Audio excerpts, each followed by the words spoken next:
ፕሪቶሪያን በሚመለከት ፕሪቶሪያ እንደ ድርድር ብቻ መታየት ያለበት ጉዳይ አይመስለኝም። ብዙ ውጤት ያስገኘ የሰላም ስምምነት ነው። ከሁሉ በላይ አሸናፊና ተሸናፊ እኩል ቁጭ ብለው የተወያዩበት ድርድር ነው። መንግስት ካሸነፈ በኋላ የተሸነፈውን ኃይል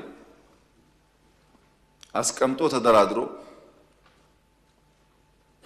መፈራረም ብቻ አይደለም፣ በችግር ውስጥ የነበሩ የታጠቁ ኃይሎች ቀልቦ ብዙ ድጋፍ ሰጥቶ ለሰላም ያለውን ቁርጠኝነት ለማሳየት ሙከራ አድርጓል። በዚያ ስምምነት ምን ተገኘ ያላችሁ እንደሆነ ቢያንስ በትግራይ ጊዜያዊ መንግስት ማቋቋም ተችሏል። መንግስት ማቋቋም ቀላል ነገር አይደለም።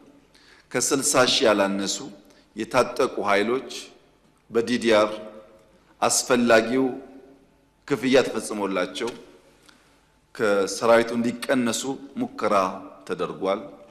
በርከት ያሉ እስረኞች፣ ምርኮኞች ተፈተዋል። በጦርነቱ የማረክናቸውን በርካታ ሰዎች ፈተናል።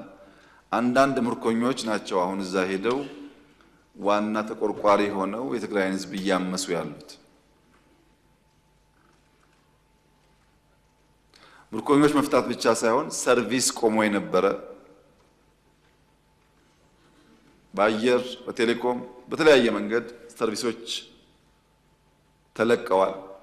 ከዚያ ባሻገር እነዚህ ኃይሎች ሀብታችን፣ ንብረታችን የሚሏቸውን በተለያየ ቦታ ያሉ ሀብቶቻቸውን ጠብቀን አቆይተን ሰጥተናቸዋል። ቤቶች፣ ህንፃዎች እንደምታውቁት ማለት ነው።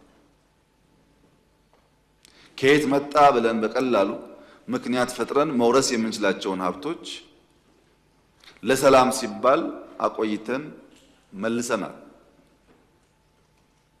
አሁን ዛሬ እዛ ሰላም የሚያውቁ ኃይሎች ሚስቶቻቸው፣ ልጆቻቸው ከፊሉ አዲስ አበባ፣ አብዛኛው ውጭ ሀገር እንዳሉ እናውቃለን።